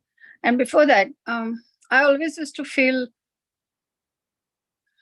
that, to be able to see is a great gift, because there are so many people who are blind and they cannot see, and they have to only imagine. And so I felt that, to be able to see is a great gift. And then I heard this in Srila Prabhupada's lecture, which Prabhuji mentioned now as well, about the seeing aspect, where Srila Prabhupada said that, you're very proud that you can see, but you actually cannot see when it's dark. And when I heard that, that was life changing for me, because really, we don't have the vision to see. Like the planet also, when it goes dark, we need the light to see. And that means you cannot see, even in the material aspect. So that was very, as I said, very life-changing. And so that point definitely stuck a lot to me. The second point was, of course, that if you water the roots, then everything is satisfied. And this is very, very, very intelligent and very smart, I think. And when we are in Krishna consciousness, I think only smart and intelligent people come in Krishna consciousness. So we can waste a lot of time doing a lot of things and not focus on what we should be doing. So this brings us in focus, where our focus should be, and who we should be praying to, and who we should be spending the time to pray to, rather than have all these other activities and things which can take a lot of our time and not really achieve anything. So I think because time is very crucial factor, I always feel that time is always chasing in the material world. And so, you have to manage your time very well so you can achieve your goals. So I think this point also is very clear. It's very clear that if you worship Lord Krishna, then not only the demigods and not only everyone else, but everything else will be satisfied. And if we try to satisfy everyone separately, then it is not possible in this material world. I have absolutely realized that. We can try to satisfy, if we do one activity and we think that by doing this activity, if we do an activity which is not relating to Krishna, for example, and we think that by doing this activity, I'm going to satisfy everyone. At least my personal experience is that you can never do that. It is absolutely impossible. There'll always be criticism. If you do this way also, there's a story, about the donkey and the father and the son, where they go, whichever way you do whatever thing, it's always somebody will only criticize you. If you do this, somebody is not satisfied. But if you're doing the activity for Krishna, then everyone is satisfied. That is so beautiful. That is so beautiful. I feel like it gives you the impetus, it gives you the traction, it gives you the focus of how everything can be dovetailed to Krishna consciousness. And then that way everything is satisfied, including Krishna. Because Krishna is satisfied, everybody is satisfied. And the last point is about the expanding, because this question was asked, how do we know about the difference between that we are expanding and that we are crossing our limits, So personally, I think that crossing limits is where, as Prabhuji rightly pointed out, where our ego comes into picture.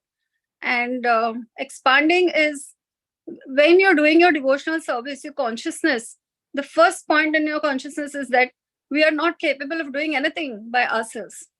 Every devotional activity that we are doing is because we have been empowered or we have been blessed by our seniors or the people from whom we have taken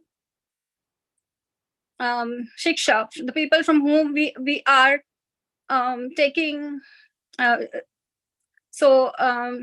parampara. So everything Krishna conscious is not independent of the parampara. And if we think that, then in that sense, we first and foremost is that we should know that we are not capable of anything. If we think like that, then there is never a question of crossing your limits. The minute you leave that thinking that I am capable of doing this by myself, I am great, I can do this, then that's where you can cross your limits. Why, who?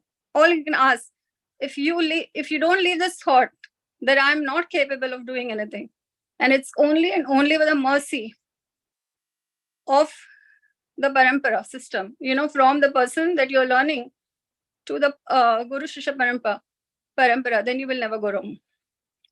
Thank you very much. Hare Krishna. Hare Krishna. Thank you very much.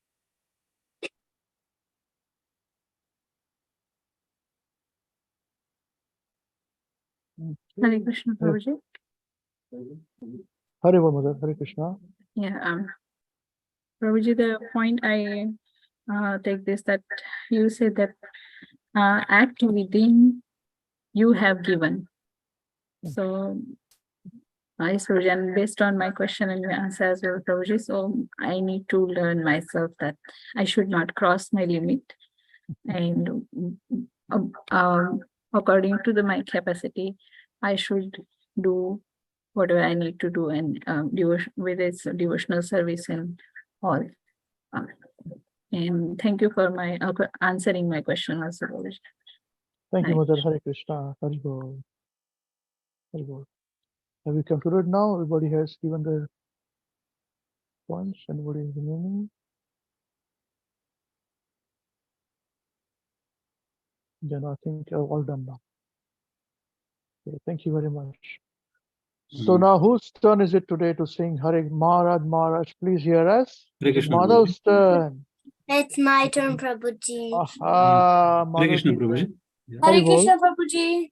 Hare Hare Krishna, Prabhuji. Hare Krishna, Madhavji. Hare Hare Krishna, Krishna, Prabhuji. Subhadraji. Hare Krishna, Shitalji. It's my turn, Prabhuji. It's your turn. Yes, your turn. Sorry to interrupt, Madhav. Madhav Prabhu. Just Prabhuji, I wanted to actually say something. Hare Krishna, Prabhuji. First of all, actually, please forgive me if I make any mistake, because I always do mistakes. So please forgive me. And I do not feel very qualified to actually say these things. But today is very important day. And I wanted to actually say thank you on behalf of myself, my wife and children, that thank you for actually teaching us, giving us all this shiksha in this disciplic, devotional line. So we are very, very, very indebted to you, Prabhuji. And most of all, tolerating me. I'm just speaking on for myself, because I always, sometimes I always put challenging questions as well. So please forgive me. Today is, as per Tithi, it is your appearance day, birthday. So we want to actually wish you, Prabhuji, very happy Krishna conscious birthday. And please actually, always give us your shelter and keep teaching us, so we can actually progress on this path. And without your blessing, we cannot also continue our preaching programs. And it is only happened because you pushed me, as everybody shared, you pushed our boundaries. So somehow we expanded forcefully. So thank you very much, Prabhuji. And yeah, very happy Krishna conscious birthday, Prabhuji. And we would like to sing maybe in the end after. Yeah. Thank you, Hare Krishna. No, please bless me also, all of you. And thank you for tolerating me, Hare Krishna. It doesn't go one way, I think better is that you just write something in the WhatsApp group, individually. If you want to say something, just put in writing rather than singing, I appreciate. Thank you very much for this. Yes, Prabhuji. Yes. And just, I think, put it in the beginners group, because some of them are not there also. So they'll also understand. Just put some words if you want to. Or I don't need to do that also, to sing and all that, Although we want it, my position is very awkward position, So I require everyone's blessings. So please keep me in your prayers. Yeah. But if you want to say something, just write something in the WhatsApp. Even beginners, so everybody can see and they can learn on this, everyone can learn. Thank you very much. Yes, for Guruji. finding Thank this. you. And let everybody write individually. It's better. Okay. Thank you. Hare Krishna. Hare Srila Krishna. Gurudev ki jai. Hare Jagat Guru Krishna. Srila Prabhupada ki jai. Jai. Hare Krishna. Very nice. Okay. Because it's too late now. Others will start to say it will become even more, So it's better we speak on this, right? Okay. Sorry. No, we'll write, we'll write. Okay, now Madhav want to sing. Madhav's turn today to sing now, huh? So sing very nicely with nice actions. Okay, Madhav. 1, 2, 3, start. Maharaj, Maharaj, please hear us. Maharaj, Maharaj, please hear us. We have learned some real good stuff. We have learned some real good stuff. Maharaj, we have learned one thing. Maharaj, we have learned one thing. And today for you we will sing. And today for you we will sing. If a room is clean, If a room is clean, then our mind is clean. then our mind is clean. If our mind is clean, If our mind is clean, we can do we anything. can do anything. If a room is dirty, If a room is dirty, then so are we. then so are we. And if we are dirty, If we are dirty, we're not happy. happy. Wasting time Wasting time is the greatest crime. is the greatest crime. Because wasted time Because wasted time means a wasted mind. means the wasted mind. So best is your time So best use your time when you're in your prime. when you're in your prime. Your whole life And your whole will be sublime. will be sublime. If your wealth is gone, If your health is gone, then there's nothing wrong. then there is nothing wrong. But if your health is gone, If your health is gone, that's a different song. that's a different song. If your character is high, If your character dies, then the world will cry. then the world will cry. Oh, exemplary behavior, Oh, exemplary behavior, that's humanity drive. that's humanity drive. Hare Krishna, Hare Krishna, Krishna Krishna, Hare Hare, Hare Rama, Hare Rama, Rama Rama, Hare Hare. Hare Krishna, Hare Krishna, Krishna Krishna, Hare Hare. Hare Rama, Hare Rama, Rama Rama, Hare Hare. You must always remember Krishna, You must always remember Krishna and never forget him too. and never forget him too. But how are we to practice if there's only things to do? But how we practice this is so many things to do. And that is the greatest question. Discussion And here's the greatest clue. and here's the greatest clue. You must learn to look from the Sita Krishna remembers you. You must learn to act so nicely that Krishna remembers you.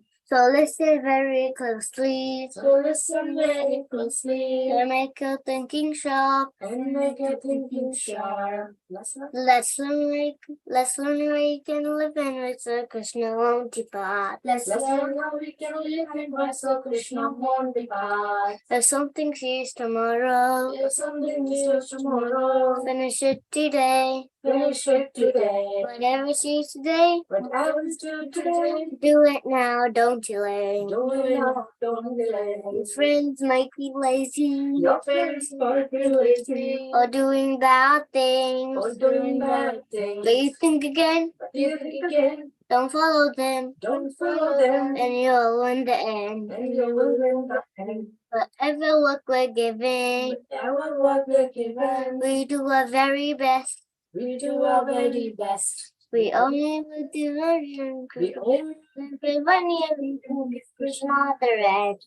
we only what we need and give Krishna the rest. Like some things used to mind, This is not not too too late. late. Why can't you play?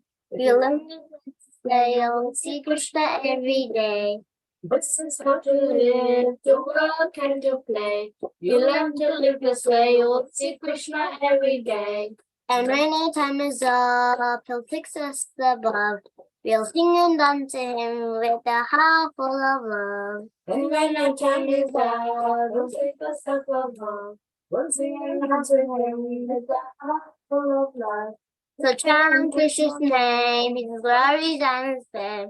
Is the only way this world will ever become sane. So chant Krishna's name, his glories and his fame. The only way this world can ever become sane. Now please ask this greatest Christian, Now please ask this greatest question, and find this greatest clue. and find this greatest clue. We can only remember Krishna, You can only remember Krishna, and Krishna remembers you. and Krishna remembers you. Hare Krishna, Hare Krishna, Krishna Krishna, Hare Hare, Hare Rama, Hare Rama, Rama Rama, Hare Hare. Hare Krishna, Hare Krishna, Krishna Krishna, Hare Hare, Hare Rama, Hare Rama, Rama Rama, Hare Hare. Jai His Holiness Srila Mahavishnu Goswami Maharaj Srila Gurudev ki Jai. Jagat Guru Srila Prabhupada ki Jai. Krishnananta Koti Vaishnava Vrinda ki Jai. Shri Nitai Gaur Chandra Premanande. Hari Hari Bol.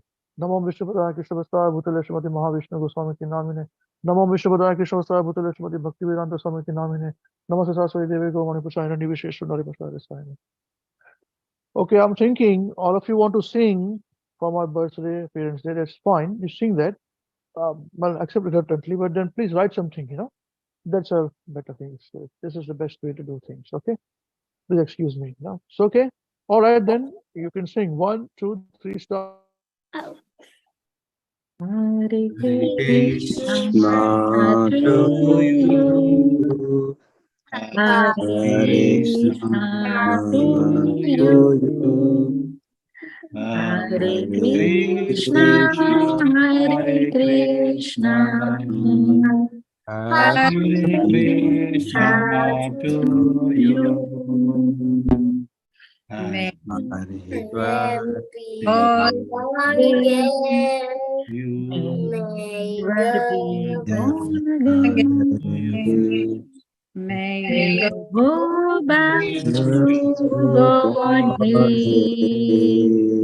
Hare Krishna to you. Happy birthday to you. Happy birthday to you. Happy birthday to you. Happy birthday to you. Hari Hari Hari Bol. Bol. Hari Bol. Bol. Hari Hari Bol. Bol. Hari Bol. Hari Bol. Gurudev ki Jai. Yeah. Thank you very much. Thank you very much. Hare Krishna. Thank you very much for your kind wishes and blessings. Hare Krishna. Please keep me in your prayers. Keep the blessings going. Hare Krishna. Okay, so Krishna willing, we'll see you next week. Same place, same time. Till then chant Hare Krishna and be happy. Hare Krishna. Hare Krishna. Hare Thank you, Krishna. Prabhuji. Prabhuji. Hare Thank you, Krishna, Prabhuji. Prabhuji. Hare Krishna, Hare Krishna, Krishna Krishna, Hare Hare, Hare Ram, Hare Ram, Ram Ram, Hare Hare. Hare Krishna, Hare Krishna, Krishna Krishna, Hare Hare, Hare Ram, Hare Ram, Ram Ram, Hare Hare. Hare Krishna, Hare Krishna, Krishna Krishna, Hare Hare, Hare Ram.